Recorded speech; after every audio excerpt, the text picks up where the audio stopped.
Yes guys, nongeye kugwereza ikaze rero kuri The Truth Inside. Rero ni nk'ibisanzwe rero uri muri Leta Zunze za Amerika ndetse muri Aziya ndetse no muri Europe no muri Africa hose ndetse no muri East Africa. Ndakwifuriza amahoro y'imigisha, ndakwifuriza umutekano w'Uwiteka gukomeza kukurinda, ndakwifuriza wowe ndetse n'umuryango wawe wose Imana ikomeze kubarindisha imbaraga zayo ndetse n'amaraso yayo kugira ngo ubashe kuramba, kugira ngo nawe ubashe kugira ku cyo wifuza icyo cyose. Rero ukomeza gukurikirana ibiganiro kuri The Truth Inside. Ndakwibutsa rero kuri kumwe n'uwo musore wanyu ariwe Bakoze nk'ibisanzwe kuri The Truth Inside. Mwibutsa rero wowe mbere yuko twinjira mu kiganiro ureba handitse subscribe kugira ngo ujye ubasha kwandika ubashe gukanda handitse subscribe kugira ngo ujye ubasha kwakira ibiganiro byacu nk'ibisanzwe nk'umwanya nko kuhumbya cyo cyakugezeho. Kandi mwibutsa yuko iyo wakoze inzogera ikiganiro tuba dushizeho cyangwa se showbiz tuba tugushiriyeho muri ako kanya ibasha kuhita ikugeraho mu kanya nk'ako guhumbya, maze ukirebera ibirimo kuvugwa cyangwa se ukirebera ibyabaye nk'ukanya gato nk'ako guhumbya. Rero nongeye kugwereza ikaze kuko uyu munsi nkuzaniye ibintu biryoshye cyane, ibintu biryoheye amatwi yawe, ibintu utaruzi ko bishobora kuba byabaho cyangwa se bishoboka mu buzima bwawe.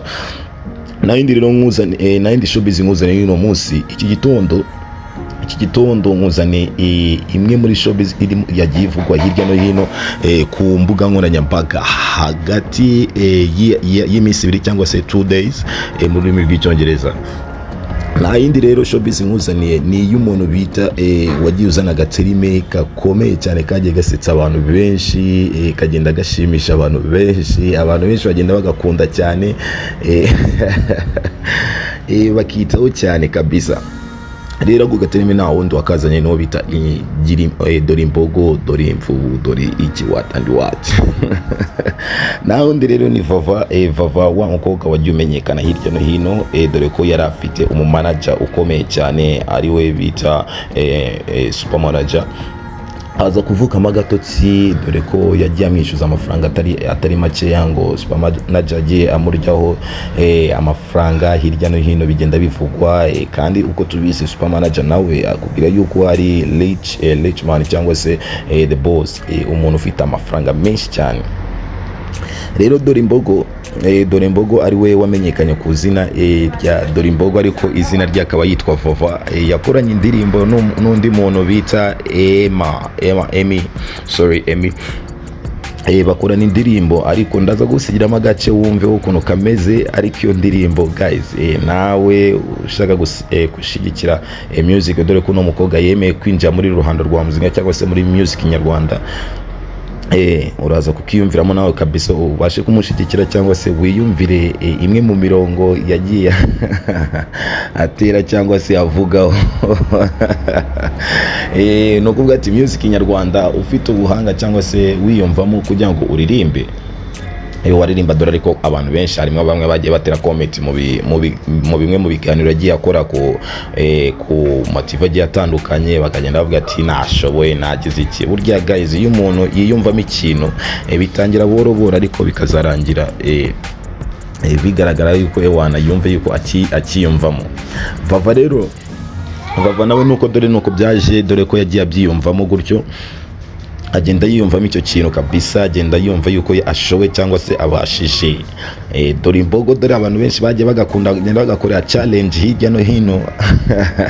Ariko noneho icyo nakubwira, nimba ubasha kuba wumva yuko washigikira umuntu mu byo arimo gukora, ugomba kumushigikira guys, kuko ni byiza cyane kugira ngo dushigikirane cyane, dore ko nawe arashaka kugira ngo arebe nimba koko impano yasohoka cyangwa se yagira ahandi hantu igera.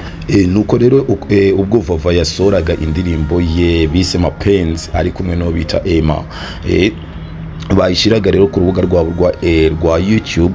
Ndakubwiza ukuri yahise irebwa n'abantu benshi cyane, nubwo mumuzi ko atari bwa mbere yinjiye muri music nyarwanda, ariko ubona yuko indirimbo ye yamaze kujya ku yindi another level. Ngo bimaze kugira ama views 100,000 n'ibindi something like that. Ariko noneho icyo nakubwira ngo iyi ndirimbo urimo udushya tugiye dutandukanye, wumva yuko Emma ndetse no bita Vava amagambo baririmba cyangwa se mapenzi arimo imirongo yabo kabisa. Ubona yuko hari ukuntu sinzi ukuntu mbese bimeze hagati yaho ngaho. Rero ndakubwira ukomeza gukurikirana kuri The Truth Inside, uyu mukobwa bita Vava nawe kabisa, usibye yuko kubura abantu bashobora kuba bamwandikira indirimbo cyangwa se abandi bantu bashobora kuba bamudirectinga, ariko urebye courage afite muri music nyarwanda cyangwa se ubushake cyangwa se umuhate, ubona yuko ari ahandi hantu azagera. Uyu mukobwa rero ukomeza gushakwa n'abantu benshi batari bakeya bitewe n'agakoryo yagiye akora ngo dore Imbogo dore Imvubu, murakazi benshi cyane. Ubona yuko kabisa mu myaka irimo kuza imbere kabisa ari ahandi hantu azabageze. Imana icyo namusabira no kugira Imana ikomeze kumwereza imbaraga zo kugira ngo akomeze umwuga yatangiye cyangwa se gahunda yatangiye kugira ngo bibe kuba byagera ku byo yifuza. Ndanakwibutsa rero wowe izindi nkuru zo kuri no mukobwa ndashaka kugira ngo mu mwanya nze kuza kuzita hasi, ariko noneho mu kanya nkufitiye iyindi nkuru ntuze kujya kure. Ubona nakubwiye tujye ukora subscribe ndetse unadusigira comment hasi kugira ngo tubashe kukugezaho bimwe byose nk'uko byifuza, dore ko mu mwanya nkufitiye ibindi bikomeye cyane, ibindi utaruzi, ayandi mabanga wawe warahishwe cyane, nshaka kugira ngo nze kuza kugeza hanze. Rero ndakubwiye ati rero wari uri kumwe nanjye Bahati Chris kuri The Truth Inside nk'ibisanzwe. Nkubwiye ati rero reka tuze gusubira mu kanya. Bye bye, ciao. Unsigire comment hasi ndetse na like ndetse na ukore na share ewana nimba ufite umwanya wo kuza kugeza inkuru ku nshuti zawe. Sawa, bunaho.